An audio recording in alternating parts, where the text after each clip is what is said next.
Thanks a lot, Benjamin and Dima, for the introduction, and thanks for having me. It brings back really a lot of good memories. So I've been one of the organizers of the last fall's IPAM program on machine learning for physics, and had a great time there. And I really miss you guys. Unfortunately, I guess you're also not physically at IPAM at the moment, most of you, but hopefully soon we can meet again in person. So as Benjamin said, so my expertise is really on the development of machine learning and computational statistics methods for physics and natural sciences. And I don't know anything about autonomous driving, other than I really would like to have an autonomous car. So the plan is basically for today, I will give you a very basic introduction about machine learning methods, and I won't even talk about neural networks today. So it will be really basic methods and principles, but those are still useful and important to know, I think, when you go to more complex machine learning architectures. And then on Thursday, I will go into deep learning and also some generative learning, so the more modern methods, let's say. And I have to apologize that some of my slides are a little bit outdated. I just moved to a new house when Christian asked me to give this tutorial, so I was completely underwater, so I basically just reused old slides. But I have a lot of backup slides if you have specific questions. So let me share my screen. All right, do you see my mouse? Okay, perfect. Okay, so first I'll give you a few examples of famous examples where machine learning have been used. So one that for sure you'll have heard of is the AlphaGo challenge organized by Google DeepMind. So this is a reinforcement learning system. So that's a system that uses deep learning as one of its components in combination with a classical algorithm, a Monte Carlo search algorithm, to search through the space of possible moves in the game. And that's so important because this Go game has a very high branching factor. So it was considered to be an extremely hard game for machine learning or for computers for a very long time, because at every move in the games you have so many possibilities. So it's not easy to look ahead far in the game by an exhaustive search strategy. As in chess, you can go ahead quite a few moves in the future just by looking at the combinatorial possibilities. With Go, you can't go very far. So human intuition was considered to be extremely important to make decisions. And in this case, human intuition was replaced by a deep network, which essentially cuts down the search tree into only exploring a few options so it could go deeper.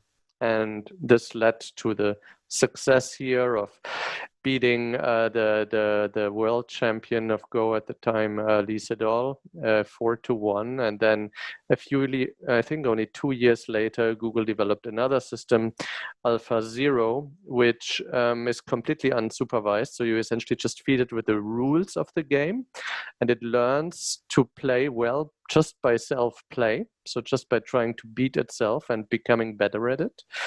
And AlphaZero will beat AlphaGo by 100-0. So in 100 games, it will lose.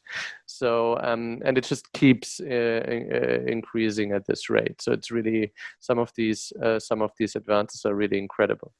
Then of course there's the example of autonomous driving, and I won't say anything about that because every single one of you will know more than me about this. Here is another example. The Blue Lagoon is a 1980 American romance and adventure film directed by Randall Kleiser. Okay, the problem was my mic. Aspects of the Sublime in English Poetry and Painting, 1770 to 1850. Okay, so this example of generative learning. So this this audio was completely generated from scratch. So really by generating the audio waveform. The text is the input, so it's a system that learns to translate text to an audio signal, and this is essentially for most listeners indistinguishable from human spoken speech. And that was considered something very, very difficult even 5 years ago. Now, and this is again an old slide, but I like to show it because it shows some of the successes and failures of deep learning. So this is an example where your input is an image and your output is a text. So these are recursive neural networks, recurrent neural networks, and basically they learn to generate a text describing what is in the image. And some of these examples are really impressive, like a person riding a motorcycle on a dirt road, and some of them are really ridiculous, like this thing here is a refrigerator filled with lots of food and drinks. So you can see how sometimes deep learning systems can make mistakes that perhaps statistically are not causing too much trouble, as in they're good on average, but they can have they can make catastrophic mistakes or mistakes that we as humans consider as stupid mistakes. And that, of course, trying to safeguard against something like this that is good on average, but sometimes make a catastrophic mistake, that's, of course, something that's very important for you guys when safety is involved. Okay, so I will speak about a few principles of machine learning and classes of machine learning. So one application of machine learning that is often used or often underlying some of the many of the machine learning algorithms is function approximation. So we want to, there is some function describing a map from inputs to outputs, and we want to approximate it. We often have it only given in the form of examples. And sometimes we don't even have labeled examples, but just some unsupervised optimization principle. But eventually we want to fit a function to some data. And there are shallow machine learning methods, such as regression and kernel regression, and deep methods, where we use, for example, a deep neural network to approximate these functions. And then perhaps we want to use particular forms of neural networks, such as convolutional neural networks. But we will see more about that in the Thursday's lecture.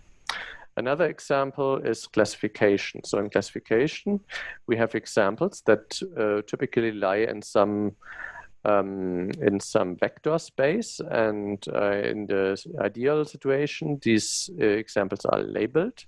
So we have labels like A and B, or client and non-client, or in this case, these are images of numbers, and then we have just a digit that we want to identify in the labels.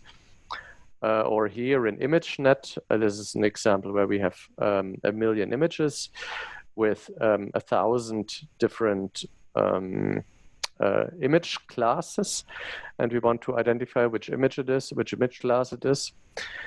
And so this is a classification task. So here we want to basically learn to separate the vector space that contains the inputs, such as, for example, the pixel intensities in these examples.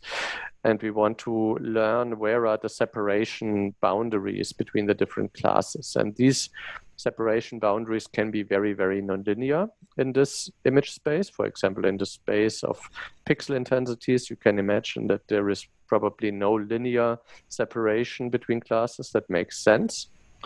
So we have to be able to learn nonlinear boundaries. Okay, and then we have, again, shallow machine learning methods, such as support vector machines here. We can turn them into nonlinear classifiers by going into kernel space. I will talk about that today. And we can also use deep learning methods to classify. Okay, and then another important class of machine learning is unsupervised learning methods. For example, learning probability distribution. So if you don't have any labels at all, something that you might be interested in is looking at many examples. So, for example, just looking at the images from ImageNet, and then learning something about how these data points are distributed in their high-dimensional image space. And you'd like to be able to generate new images from this distribution. So you would like to learn to parameterize a high-dimensional probability distribution and sample from it. This is called generative learning. And that's an important example of unsupervised machine learning. And then famous examples of that are, for example, shallow methods, Markov random fields. Deep machine learning methods include Boltzmann machines or restricted Boltzmann machines, deep belief nets, and more modern methods, variational autoencoders, generative adversarial methods, networks, etc. Okay, and then also for classification, we have unsupervised scenarios where we want to classify, but we don't have labels. And then, for example, we're in the space of clustering methods. A quick question, Fong. Sure. You always say shallow versus deep. Is that by now in the community something that is a precisely definable distinction, or is that more of an intuitive, vague distinction? It's a bit vague. So many people would say deep is when you have many layers, where many is maybe 5 or 10. My definition, and I guess most people that are mathematically inclined would say the main difference is if you can find if you can linearize your problem somehow. So if you can essentially find a linear algebra solution to your problem, then it's shallow. Yeah, so for example, kernel methods are shallow because you can essentially write the solution to the problem as linear algebra problem. It's still a nonlinear machine learning method. And as soon as you have one hidden layer, like a two-layer neural network, then that's not possible anymore. And then I would call it deep. But that's just essentially a mathematical convenience definition. Okay. So my plan for today is just to introduce a few very basic machine learning methods. Linear least squares regression, and that sounds very boring, and it is in some sense, but it's very useful in order to get us started. Then I will talk about validation, cross-validation, and hyperparameter selection, an extremely important topic in machine learning. I will talk about regularization and sparsity, and then about kernel-rich regression. So I won't talk about deep learning today. So starting with linear least squares. So first starting with regression. What is the aim of regression? In regression, we are given a training set of points. So here we have inputs X and outputs Y. Outputs are the outputs Y are also called the labels. Those are what we want to predict. So in the end, we want to learn using pairs Xi and Yi. We want to learn a function, and we want to be able to predict outcomes or labels Yi to new points Xi that we haven't seen. So in vector notation, I'm just going to write all the X's in a vector and all the Y's in a vector. And for now, for convenience, I assume that X and Y are one-dimensional, so they're just numbers, basically, scalars, real-valued numbers, for example. But of course, they could be vectors. So we want to learn a function f of the inputs X, and these functions, this function, because it's learnable, has to depend on some parameters, W, that we are going to change during the learning process. So these are the learnable parameters. Now, we want to approximate a function. How do we do that? We minimize the error that our model F makes with respect to the training label. So with respect to the outputs that we know. And for this, we define a residual that is simply the difference between the predictions that we make with our trainable function and the labels that we have given in the training data. This residual can now be equipped with some norm. some backdoor norm in order to measure how bad is it, how bad is the error that we're making. And in the simplest case, we could make just we could just use a 2 norm, so we measure the least squares error. We could also measure the 1 norm, so the sum of the absolute values of the errors in the individual components. We could try to minimize the maximum error, so the maximum overall the errors in the individual dimensions, and that's then called Chebyshev regression. So that's our choice. For the remainder, I will assume that we simply do least squares regression. That's the easiest case, and also the most common case, I would say. So now, in a linear least squares regression problem, that's the case I want to look at further because it's easy to solve again. The equation that we fit has the following form. So the parameters are the coefficients of the terms here. And then we have basis functions or feature functions phi that are fixed. So those are predefined functions. And we just evaluate our input data using these functions. And we learn to combine them using these learnable coefficients. Okay, so because these functions, these phi functions, they can be nonlinear function, linear least squares regression is still able to do nonlinear regression. Yeah, the phi functions are nonlinear in X, so F is nonlinear in X, so despite the fact that the regression problem, the problem of fitting the W's, is a linear problem, this is a nonlinear regression method. The disadvantage is, of course, I have to somehow have an intuition about the problem so that I'm able to choose suitable functions phi. But later we will see an example where we don't need to do that, or we need to make a less strong choice.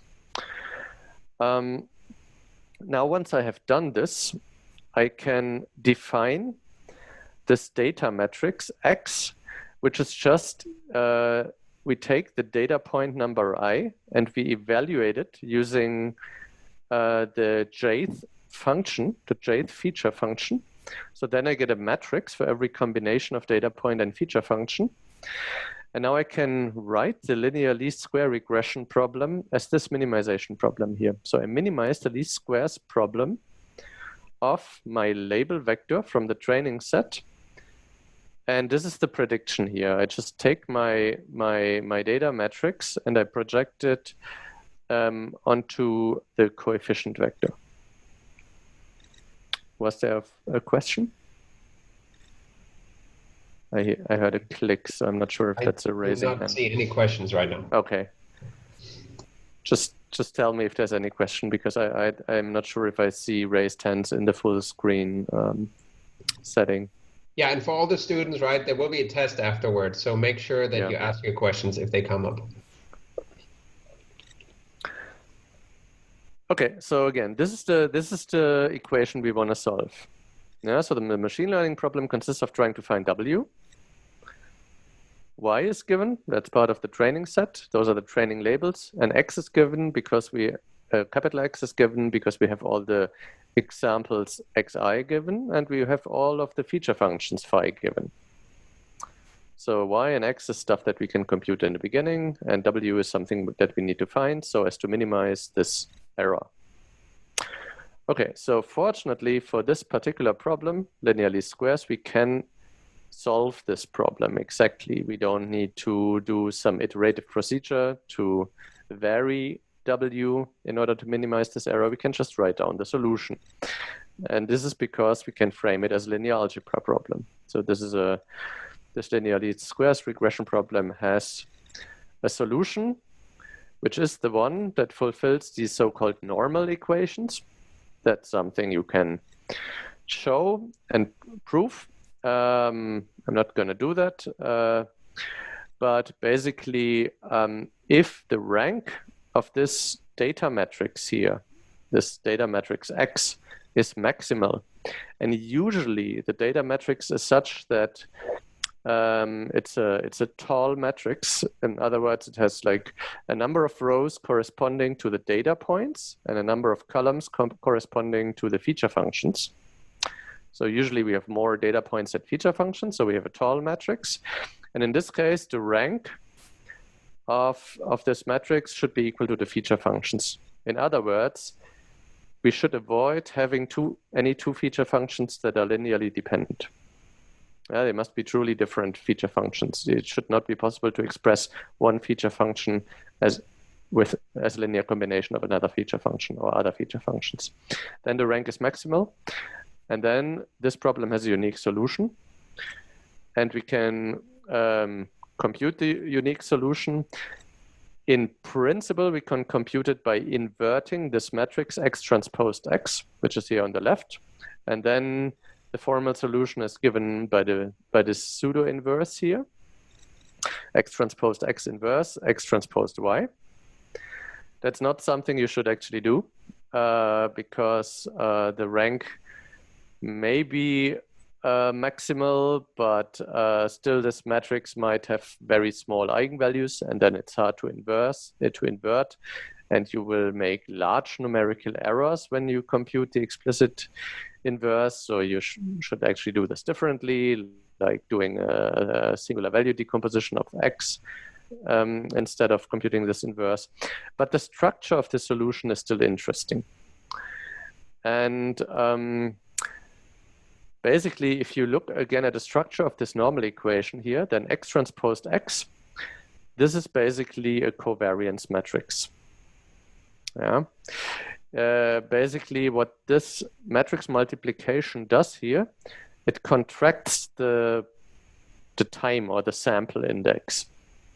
So if you have 10 feature functions and 1 million samples, then this will be a 10 by 10 matrix because you compute the sum in the scalar products over the time or the sample index. So this is basically up to a normalization constant. This is a covariance matrix of the feature functions. And here we have a covariance matrix of the feature functions and the labels. So if we compute this solution, W, then you could also say we compute it using these covariance metrics. So the inverse of the XX covariance matrix multiplied by the XY covariance matrix. So that's an interesting structure. Okay. Practically, as I said, don't do the actual inverse because you might have rank deficiencies or small eigenvalues. So this will be numerically a bad idea. You can do Cholesky decomposition. You can do orthogonalization of X using things like householder reflections. You can do an SVD of X. There are different options. That's not so important here. Bottom line is, there are numerical methods in our linear algebra arsenal that can be applied to compute up to small numerical errors the exact solution here. We don't need to use fancy things like a stochastic gradient descent and do this in a painful iterative task. We can just compute it. So these shallow machine learning methods have the big advantage that if they are usable, if they're suitable for your task, they're usually very easy to solve, and beyond that, we can often even make strong mathematical statements about, for example, about the stability, about uncertainty, about how big your solution, how large the errors in your prediction will be if you add noise to the input and things like that. And that's a great asset. So whenever it's possible to use the shallow learning method, do that. Then it's much preferable to any deep learning method where you don't have all of these structural benefits. But of course, there are many advantages of using deep learning in terms of its expressivity. Yes, there was a question. Darius, did I unmute you? I just unmuted. I had one question because you said you used a feature vector. So basically, and it's a covariance, the different parameters of the feature vector may have different significance for the recognition. So if you talk about covariance, some of them may be really significant signals, some of them may be noise. Is there some structure which will allow you actually to choose the correct feature vector for such processing? You understand what I'm trying to say? Yes. So you can do that, and there are even things like Cindy that I will talk about later to try to find specific structures in the features. The general idea with regression methods is usually to just offer a sufficiently large set of features and then avoid numerical problems that you may get with the inversion, because if you have redundant features, this will lead to features being almost linearly dependent on each other. That will lead to small eigenvalues, and that will lead to large errors when you invert the matrix. So you avoid that usually with regularization methods. So you don't actually invert X transpose X, but you invert some modification of this matrix. I'll talk about that later. Any further questions? Okay. Let's see if I should. Let me skip that for now. It's a little specialized, but I may come back to it later. Okay, so now I want to come to the questions of validation, cross-validation, and hyperparameter selection. Actually, this is a bit adding to your question. So one question I might ask is, let's say I have two possible set of features. Feature set A and feature set B, basis set A and basis set B. And I want to decide which one is better for my problem. How do I do that? So this is not a question I can decide with my training method. And an example of that is so this is a so-called hyperparameter choice. Model choice, but this is essentially the same. These are hyperparameters. So hyperparameters are parameters that cannot be chosen by the learning algorithm that picks the parameters. And the counterexample is this: if you have a finite set of data points, and you would be able to freely choose which feature functions you want to use in order to minimize the regression error, the best choice would be to just put a delta function on each data point, because on each data point in your training set, because then you can achieve zero training error, but your prediction error will be really bad, because your prediction would be anywhere outside my training data, I'm predicting 0. This is probably wrong. Yeah, so basically, hyperparameters are parameters that I cannot solve by minimizing an error function on the training data. Another question I might have is, how big is my expected error on data that I haven't trained on? So how can I basically say something about the expected performance of my algorithm in the field? So these are questions we want to answer now. And sorry, quick question there. That example trivially works because you allow as many W's as you have data. Mm-hmm. If you wanted to force yourself to have fewer W dimension than data, then this trivial example would not work so easily. How can the point be made then? The point still holds true in that case, right? The point still holds true. The idea is you can, if you only, if you allow everything in your algorithm to change based on the training data, you are likely to overfit. And I'll come back to this. Okay. So an important strategy, and this is used in deep learning and shallow learning as well, to divide your data set into different subsets. Important here is that these different subsets are expected to come from the same probability distribution. So the idea in statistical learning theory which is the most successful theory explaining how machine learning methods work and how predictions work, is that there is a generator, something that has generated the data, so the data and the labels. And this generator produces samples from some distribution. Of course, if we have some human curated data set of images with labels, this is a very complicated generator. It's not clear how to capture that mathematically. But so that's the idea, and the important restriction here is we want to split our data set into a training set and a test set that comes from the same distribution. So we want to avoid that there's any particular bias in this separation. Like there are certain rare events, for example, that only occur in one of the two sets. That would be a problem. And then what we do is the following. We learn the parameters. So in our example, the W vector with the training set. So that's by, in the linear least squares example, by solving the normal equations on the training data. And then the corresponding residual or the corresponding norm of the residuals, in this case, the least square error or the square error on the training set is the training error or the training loss. We have minimized that. Okay. If we want to predict how our machine learning model is doing on out-of-sample data, we compute the test loss. So we take the test set and we report the error made by our model that is trained on the training data on this test error.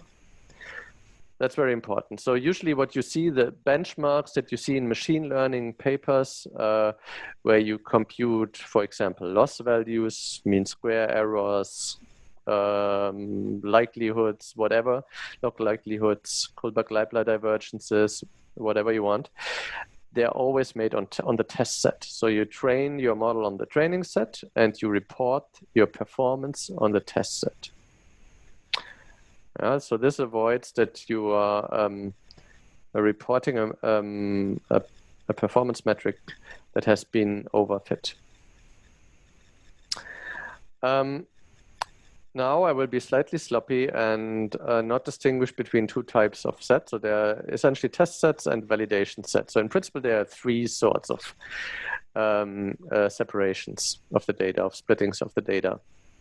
So training set is always the set of data on which we train our parameters. Now, if we want to report the performance of our algorithm, usually we use what's called the test set. If we additionally want to optimize things that we cannot optimize in the training set, such as the set of feature functions, then we need a third set, that's the validation set. And we will use that to optimize our hyperparameters. And then we also have a validation loss or validation error. Okay, there is a method called cross-validation where you do the splitting of the data into training and test data multiple times. And the reason for this is if you're worried that there may be some rare events in your data that occur only a few times, and there's a danger that they, by chance, end up in one of the two sets, and you're missing them in the other set, that would bias your either your training or your prediction. Then you can safeguard this with cross-validation. So n-fold cross-validation or k-fold cross-validation means you divide your data into k folds, and you always use one of the folds for testing and the other k-1 folds for training. And then you average your test error or validation error over these different versions of assigning your test fold or your validation fold. Okay.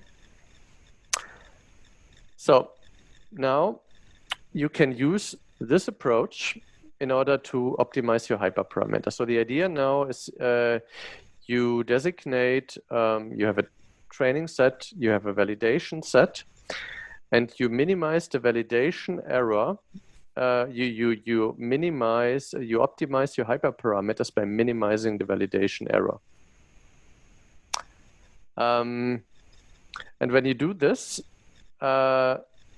you can, for example, decide which are the feature functions that you want to use to fit your problem, to fit your least squares problem, or what is the degree of the polynomial, let's say, that you want to use. Yeah, let's say we have a one-dimensional function that we want to fit, here shown as x, y data pairs, and we don't know what is the degree of the polynomial that we want to use, 1, 2, 10, something else. Now, if we just fit these different polynomials using the training data, you get these sorts of results. So with a linear polynomial, you will just do a linear fit, which is obviously not very good for this type of data. With a quadratic polynomial, you will get this sort of fit. With an order 10 polynomial, you will get this very noisy and wiggly fit.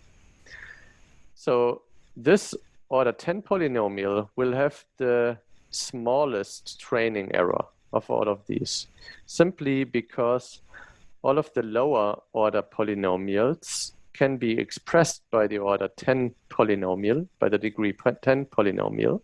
So they are strictly less powerful. So we'll always get a smaller training error by making the function that I'm fitting more powerful. The training error always goes down with model complexity, basically. Where complexity means expressivity. So training error goes down with model complexity. But if you compute the validation error, or the cross-validation error, you will have this U-shaped behavior. So for a very small degree, in this case, so small model complexity, you will have a high training error, but also a high validation error, because you're underfitting. Your function is not expressive enough to capture the dependencies in your data. But if you use a too powerful function, you're overfitting. And that is usually associated with low, underfitting is usually associated with high bias. Overfitting with high variance.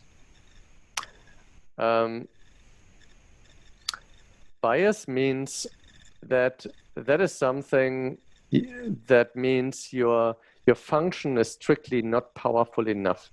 Even if you have infinite training data, even if your generator has produced infinitely many samples, you will not be able to fit this function to a small error, to a small prediction error, because it's simply not able to capture the dependencies of your data.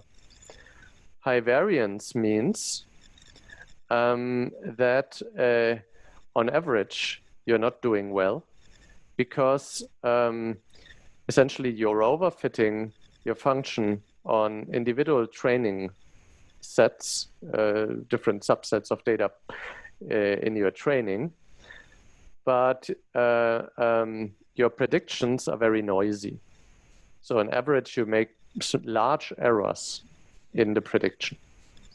So the optimum is somewhere in between, and you can find that by minimizing the validation error. Or at least that's an approximation that you can use to find the optimum. There was a question? Maybe not. I did not see a raised hand. There was a written question about that there is some class of methods called meta-learning that are an example of something that finds hyperparameters only from the training data. Yeah. The question was how this fits to the comment that was made before. I think I'll talk about meta learning in the next lecture. So let's postpone that for now. Okay. Any other questions from anybody that I might have missed? I don't see any raised hands right now, just to make sure. In case you do have a question and I might have missed it, please type something in the chat box. All right. Okay, so this is a very important concept. Hyperparameter selection, cross-validation. And so it's very important to always test and report results on a test set or on a set of data that you haven't used for training. If you are doing hyperparameter optimization, you use your validation set. If then you want to report your model performance, you need another set that you haven't used for hyperparameter optimization. Otherwise, you are reporting a potentially overfitted metric there. This is the case where you have 3 sets: training, validation, and test set. Okay, and overfitting is always possible in principle. Neural networks are a bit of a different animal than these shallow machine learning methods, as they seem to hugely overfit your data if you just count the number of parameters. Your neural networks can have millions or billions of parameters, often many more than you have training samples. So if you just do the math, number of samples or number of labeled samples, a number of parameters, it doesn't seem to work out. From a linear algebra perspective, it doesn't work out. And the reason it still works out in practice is you have very strong regularization in neural network training. And that is, for example, given by the fact that we usually use stochastic methods, stochastic gradient descent for optimization, which is a very strong regularization. It introduces a lot of dependencies between the parameters. So you have many less degrees of freedom than millions or billions. But more about that later when we talk about neural networks. Overfitting is still an issue when you talk about neural networks. Okay. Regularization. I mentioned before that just inverting these normal equations to solve the least squares problem is not a good idea. We can have problems because some of our features may be almost linearly dependent, or maybe they are linearly dependent. We just don't know because we used many features and we overlooked that. So it's important to regularize your solution in order to be able to compute it. And a very common regularization is ridge regression, or L2 regularization, or Tikhonov regularization. That's all the same. And that's super common in any kind of linear method or shallow learning method. It's less common in neural networks. In neural networks, it's called weight decay. Just different name is the same thing. So ridge regression or Tikhonov regularization means you are basically optimizing this sort of error. So you minimize the least squares error, and then you add a term which depends on the norm of your parameter vector. And basically the idea here is you want to avoid that your parameters that you're learning fluctuate widely, that they get very large, they get to very large numbers. So you could imagine if you have 2 features that are linearly dependent or almost linearly dependent, or let's say almost the same feature, then you can express the solution by setting one to a very large positive number and the other one to a very large negative number, and they just cancel each other out. But the amplitude is basically arbitrary. You can just shift them around and you're not changing anything to the solution that you're expressing. And so the idea is if whenever that's possible, you want to keep them as close to 0 as possible. Fortunately for this sort of regularization, we can also compute the solution explicitly, and the only thing we need to change is the matrix that we are inverting here. We need to invert a multiple of the identity matrix. And this multiple is just this hyperparameter, lambda, which is the strength of our regularization. So this is again a hyperparameter. Yeah, we cannot find it by just minimizing it with the training method. If we would do that, it would be almost always optimal to choose lambda equals 0, because that's ideal for fitting the training data. But if we look at it as a hyperparameter and we minimize the validation error over lambda, then we may find that another choice of lambda is better. That increases the bias. Yeah, it biases our solution. It discourages us from going to W's that have very large elements. And in case if we need a large element, that's clearly a bias, but it will reduce the variance. Because it restricts the space of parameters we can be at.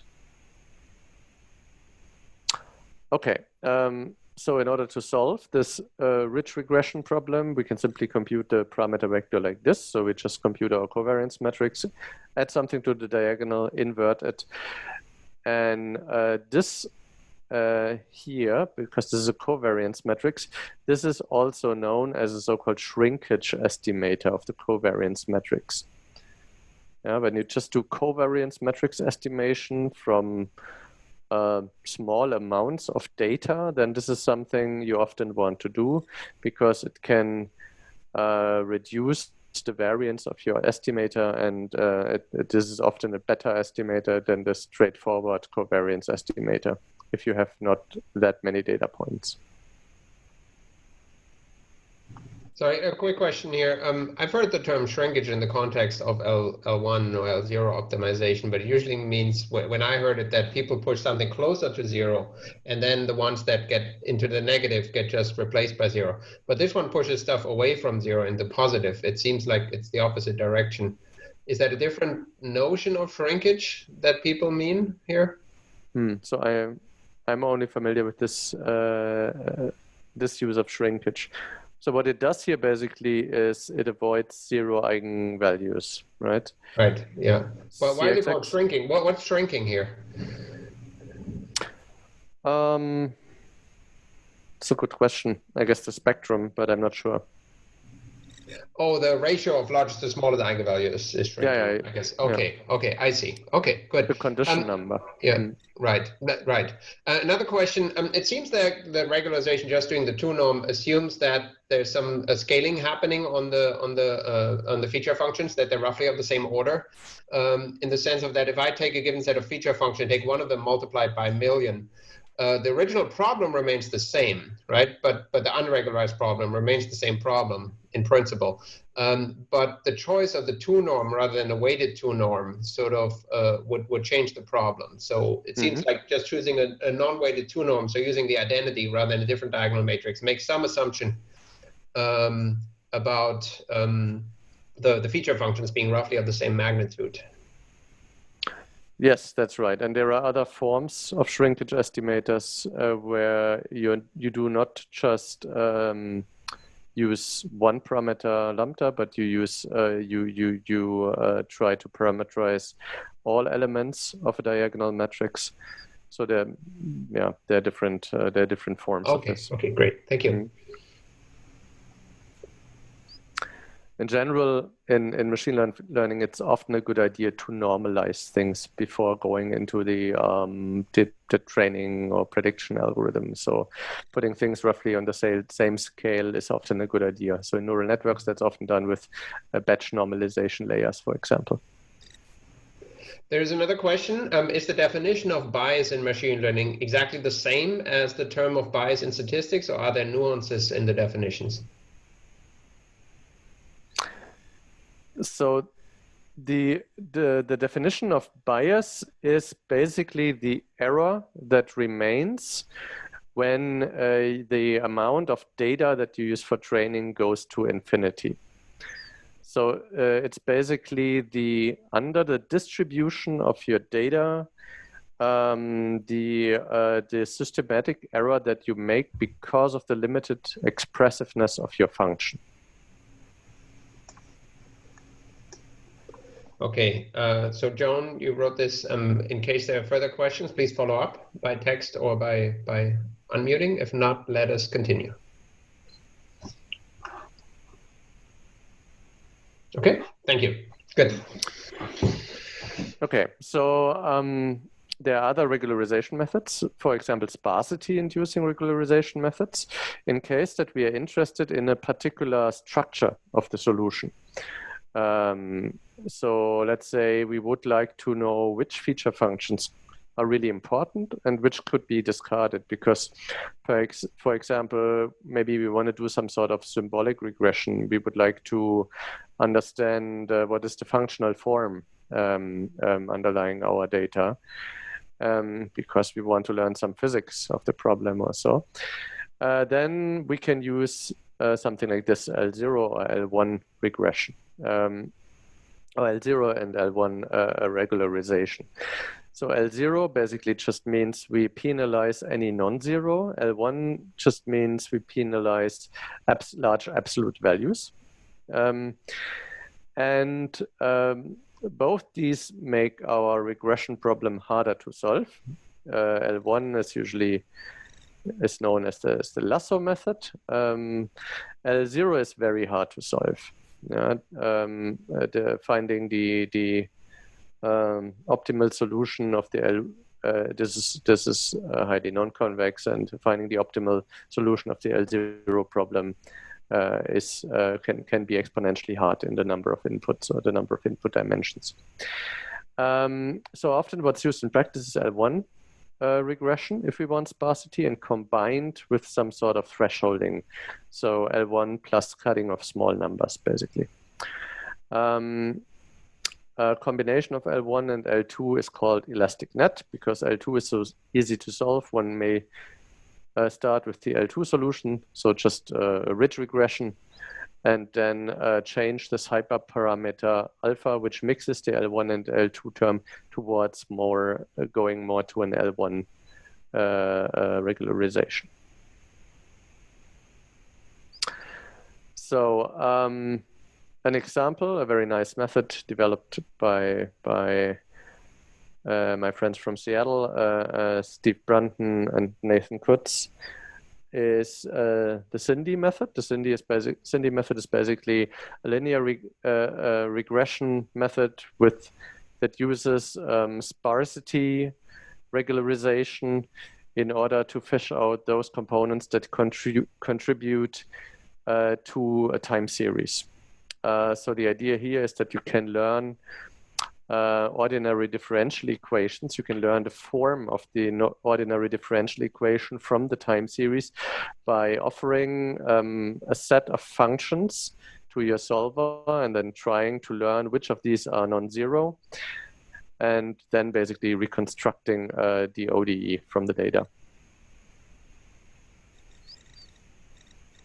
Okay, so I'm almost out of time. So in the last few minutes, I just want to go to kernel regression.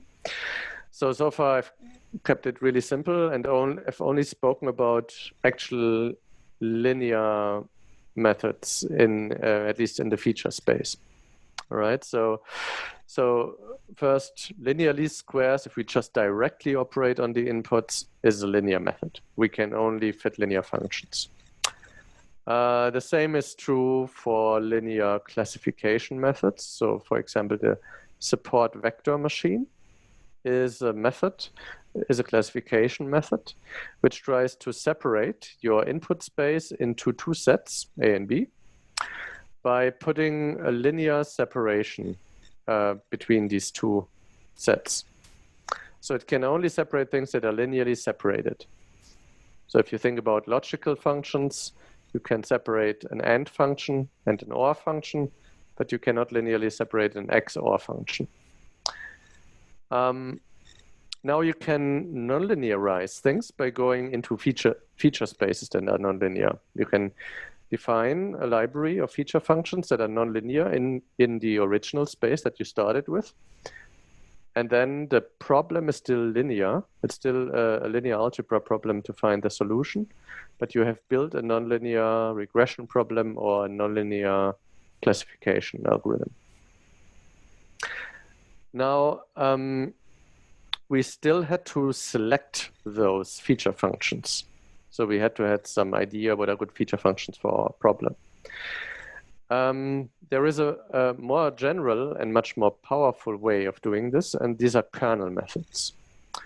So in kernel methods, we will essentially still do regression or classification in feature spaces, but we will only implicitly define these feature spaces. We will not explicitly write down what the feature functions are. And the idea is the following. So we start by with the regression problem. Let's say rich regression. We will now go into very powerful feature spaces, very high-dimensional nonlinear feature spaces. So we want to regularize our solution. So in this example, I use rich regression. And this is the formal solution. We've seen that before to the rich regression problem. And now we can use just algebraic identities to rewrite this expression into this expression. Okay. And the main thing that changed here is that the matrices that we compute have now completely different dimensions. So here we have computed covariance matrices. So this is if we have, if X is a matrix, number of samples times number of features, and let's say we have 1 million samples, 100 features, then this was a, or let's say dimensions of your data. Yeah, let's not talk about feature at this point, but let's say just these are the dimensions of your data that you begin with: 100-dimensional input vectors, 1 million examples. Okay, here you compute scalar products over the sample axis, so you end up with a 100 by 100 matrix that you invert. Here you have a matrix of the size 1 million by 1 million. So that seems like a bad idea. And you have to invert it. So that seems like a really bad idea, especially because there's a rank deficiency. But then, of course, you're regularizing the matrix, so that fixes this rank problem. But so why would you do that, right? And the idea is that, so you will get into problems if you really have 1 million data points, just because it becomes very expensive to store and to do this inversion. But for lower numbers of data points, this can be a very good idea. And the reason is you go into this very high-dimensional feature space implicitly. You don't even specify what your feature space is. All you have to do is you have to be able to compute scalar products between data points. And now the idea is, instead of specifying your feature space explicitly, you just specify your scalar product. And this is the kernel function. So the kernel function tells you what is the result of the scalar product between two data points. And so, for example, you can choose a Gaussian kernel. So you say two data points are similar if they're close by, and then they get assigned a 1, and if they are far apart, they get assigned 0, and in between the kernel function decays.